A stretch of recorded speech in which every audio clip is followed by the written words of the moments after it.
Olá pessoal, aqui quem está falando é Leonardo Araújo, da empresa Leorujo Propaganda.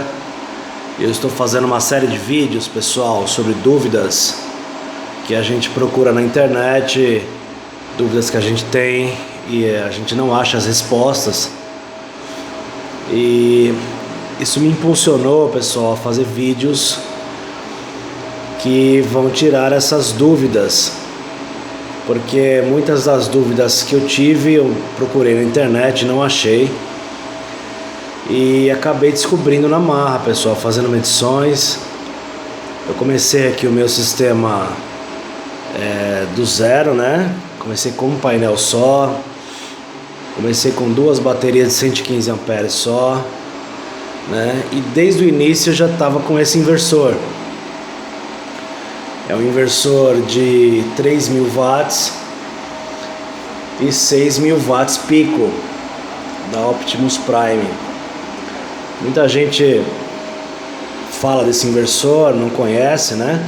Eu estou utilizando ele há mais de um ano. O pessoal tem me atendido perfeitamente.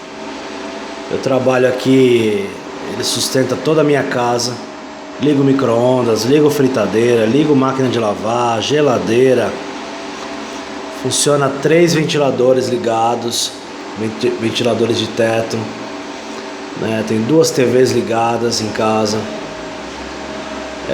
Minha esposa liga secador de cabelo de 2.000 watts. Tranquilo, pessoal. Esse é um excelente inversor. É um inversor que ao longo desse ano eu já fiz muita coisa com ele, né?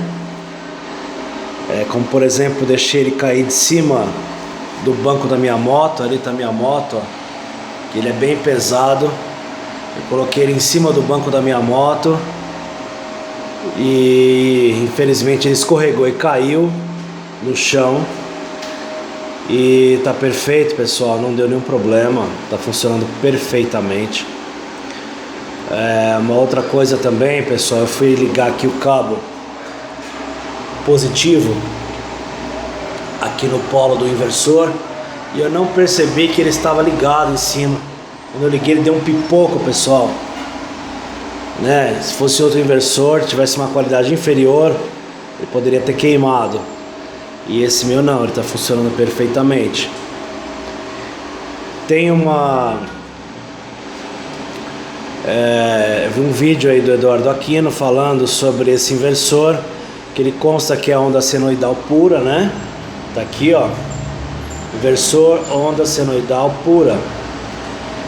Só que quando ele foi testar, o inversor estava marcando que era onda quadrada, onda modificada, né? Só que existe uma diferença desse meio, a carcaça dele era preta, ou seja, eles falsificaram, eles tiraram esse adesivo aqui, desse de carcaça prateada, e colocaram de carcaça preta, porque essa mesma marca, pessoal, tem o inversor de onda modificada e tem o inversor de onda senoidal pura, né? Então você tem que tomar cuidado de quem você vai comprar. Se você vai comprar no Mercado Livre, que nem eu comprei, você tem que olhar bastante quem é o vendedor, a reputação dele, né? E esse inversor, pessoal, está me atendendo perfeitamente. Eu fiz o teste e ele é onda senoidal pura, tá? Primeiro porque eu utilizo 2 watímetros ligados nele e o watímetro ele não funciona direito se não for onda senoidal, né? Se for onda modificada, ele queima. Ele funciona durante um tempo, mas depois ele queima. E eu tenho esses watímetros há mais de um ano, funcionando perfeitamente, nunca deram problema.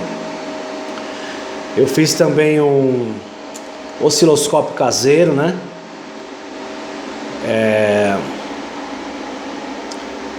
Pesquisei na internet, descobri como fazer. Baixei o programa de computador, o oscilometer. E aí eu pluguei, né, na saída de áudio de microfone, né, na entrada de microfone, E quando você espeta na tomada, ele aponta que é onda senoidal pura, certo? E eu tenho, pessoal, feito alguns vídeos, e hoje eu vou fazer um vídeo para vocês sobre macetes de instalação do inversor. Nós temos muitas dúvidas, né, a respeito da instalação do inversor. Eu tive muitas dúvidas e eu quero estar passando algumas considerações para vocês, tá bom, pessoal? Primeira consideração: a ligação do inversor nas baterias. O cabo do inversor ele deve ser o mais curto possível, pessoal. Ele tem que ter uma boa grossura, coloquei aqui de 50 milímetros. Isso depende se você vai utilizar o inversor em 12 volts, em 24 volts, em 36 volts ou em 48 volts. Se você for utilizar em 12 volts, pessoal, dependendo da carga que você vai colocar, nem 50 milímetros dá, tem que ser mais, 75 milímetros, né? Dependendo das cargas que você vai colocar, tá bom? Se você vai utilizar em 24 volts, como eu utilizo, de 24 para 110, eu utilizo aqui 50 milímetros a bitola, que é suficiente. Se você for usar em 48 volts, já não precisa tudo isso, né? Por quê, pessoal? Porque quanto maior a voltagem, menor a corrente, né? Se você tem 12 volts, ele vai passar muito mais corrente. Se você tem 48 volts, ele já vai passar bem menos corrente, né? De 12 para 24, pessoal, é metade da corrente. E de 24 para 48, metade da corrente é de 24, ok? Então, por que o cabo precisa ser grosso?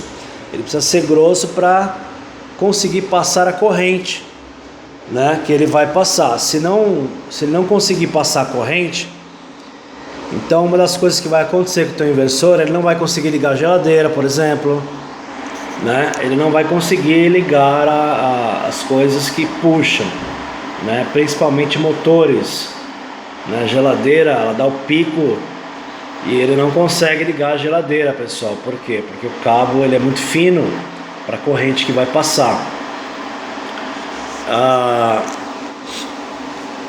Então precisa ter a grossura suficiente, né, para que se passe a corrente. E uma outra coisa que precisa também, pessoal, esse cabo ser o mais curto possível. E quanto maior o cabo, maior a resistência, ok? Mais ele vai aquecer e mais ele vai trabalhar com dificuldade.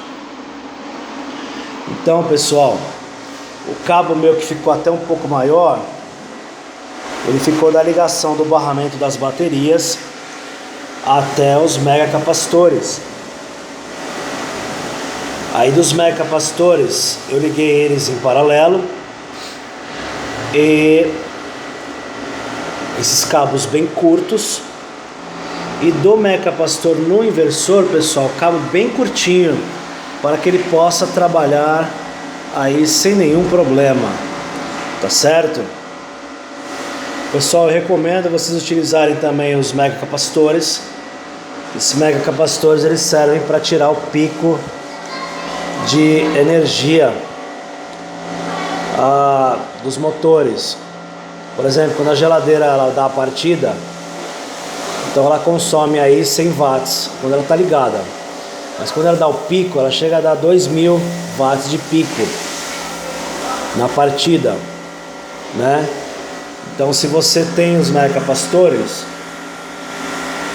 esse pico de partida, quem vai absorver a pancada vai ser os megacapacitores e não o teu banco de baterias, tá, pessoal?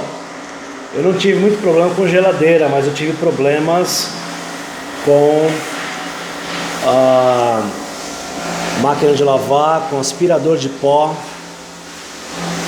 Tive problema com micro-ondas. O que eu mais tive problema foi com micro-ondas, pessoal.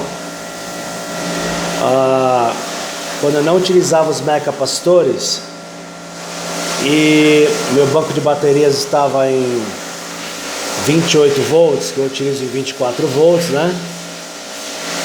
Então acontecia, pessoal, que quando eu ligava o aspirador de pó, as luzes em casa piscavam que nem uma discoteca, porque o aspirador de pó ele é motor e ele também tem pico de partida, só que o pico de partida ele é constante, ele fica assim, ó, tum, tum, tum, tum, tum, tum, tum, tum, tum, dando pico de partida. A mesma coisa o micro-ondas, pessoal. O micro-ondas é que mais me afetava aqui. Quando eu ligava micro-ondas e ele estava aqui em recarga, né, ele ficava assim, ó, tum, tum, tum, tum, tum, tum, tum, tum, dando picos, né? E eu pesquisava na internet, não achava, né, pessoal, o que era isso. Achei que era defeito do meu inversor, achei que era defeito dos meus controladores de carga. Eu tenho 3 aqui para o OMR, né? Fiz um vídeo anterior, vou deixar um card aqui para vocês sobre essa instalação dos controladores de carga também. E quando eu coloquei os mecapacitores, pessoal, resolveu bastante. Coloquei primeiro os 2 de baixo. Então, de primeiro já resolveu o problema do pico de partida do aspirador de pó. Quando ligava o aspirador de pó, ele funcionava perfeitamente, né? Esse pico, pessoal, ele dava somente quando estava na tensão de recarga e equalização, que é 28.8. E depois ainda continuei com problema com a máquina de lavar. Máquina de lavar, quando ela começava a centrifugar também, né, me dava problema. As luzes ficavam piscando que nem discoteca, né? Ficava dando pico, certo? E também resolveu o problema, né, pessoal, quando eu coloquei mais 2 mecapacitores. E o micro-ondas também, pessoal. O micro-ondas, antes ele estava, quando ele dava o pico de partida, quando eu ligava o micro-ondas, ele chegava a dar um pico no começo e estabilizava, né, e funcionava perfeitamente. E aí, se eu tivesse o sol muito forte, né, então ele ia para 28.8, dava um pico, voltava, dava um pico, voltava. Quando eu coloquei mais um controlador de carga, pessoal, que eu utilizava 2 controladores de carga, né, com 8 painéis, 4 painéis em cada controlador, coloquei mais 4 painéis e aí resolveu o problema, pessoal, porque esse primeiro entra em flutuação, depois esse entra em flutuação, depois fica um só em recarga e equalização. Então, quando eu ligo o micro-ondas, ele cai a tensão, porque um só não dá conta, né? E os outros eles mantêm a energia somente na flutuação, que é os 27 volts. Então acabou o problema dele ficar, né, dando pico, né, pessoal? Por causa dos motores. Uma outra questão que tinha também, pessoal, esse inversor ele suporta até 30 volts, máximo dele. Então o que acontecia muito, o sol ele estava batendo nos painéis, quando o sol saía, caía a tensão. Então aqui meu banco de baterias estava em 28.8, eles caíam para 26, 25, né, 26.5, e aí voltava o sol com tudo. Quando o sol voltava, aumentava demais a tensão das baterias e me desarmava o inversor, passava de 30 volts. Eu achei que era defeito dos controladores de carga, né, pessoal, não sabia o que fazer. Até quando eu estava com 2 controladores de carga ainda acontecia isso de vez em quando. Quando eu estava com um só acontecia muito isso. Quando eu coloquei o segundo amenizou bastante. Quando eu coloquei o terceiro, pessoal, acabou esse problema, ok? Então você que tem esse problema, eu já te aviso que você está com poucos painéis para o teu consumo, tá? Então quando o sol vai embora, então cai demais a tensão, e quando volta, né, ele aumenta demais a tensão e desarma o inversor. Pessoal, isso é um problema que eu pesquisei, né, demais na internet, não achava, tá? E hoje eu tô passando para vocês. Já fiz um vídeo anterior falando sobre isso, que hoje eu resolvi esse problema, pessoal. Eu não precisei trocar os meus equipamentos, mas eu precisei melhorar o meu sistema, adicionar mais painéis, né, e mais controladores de carga.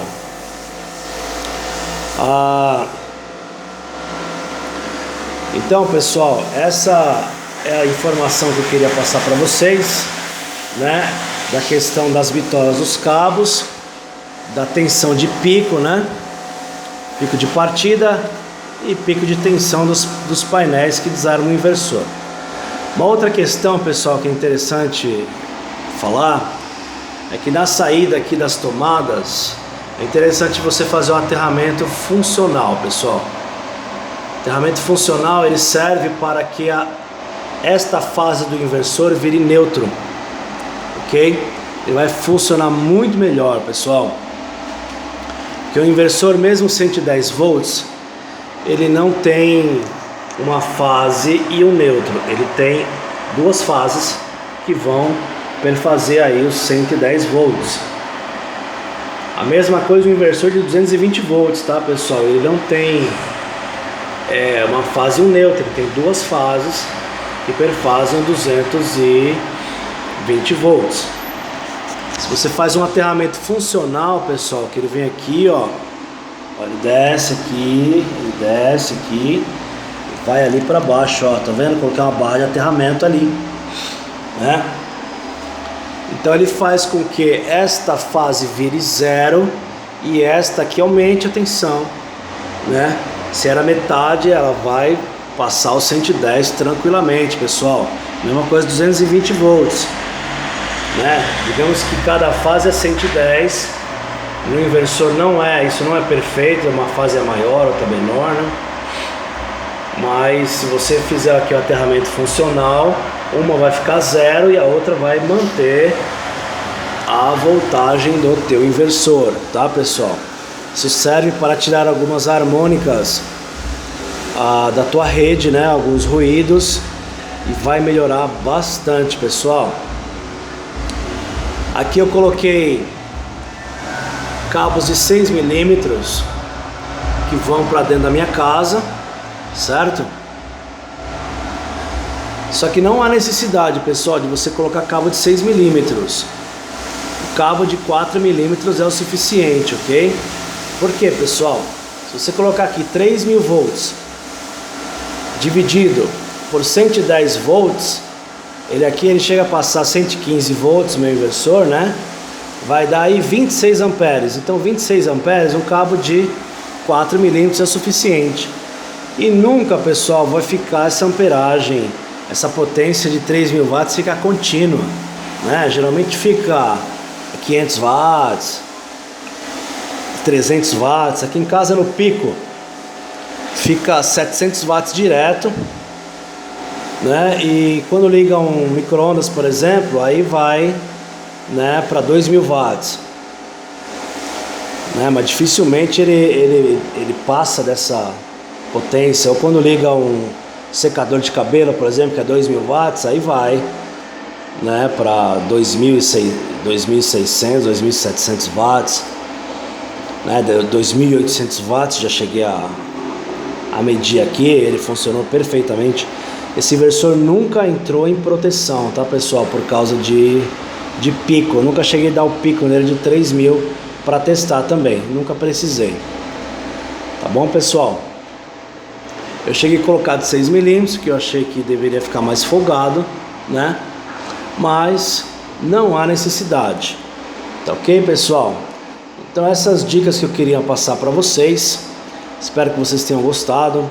Se você visualizou o meu vídeo, né, até esse ponto, eu te peço que você se inscreva no meu canal, porque eu vou fazer outros vídeos de dúvidas que a gente procura na internet e não acha, né? E dá sua curtida aí no meu vídeo, né?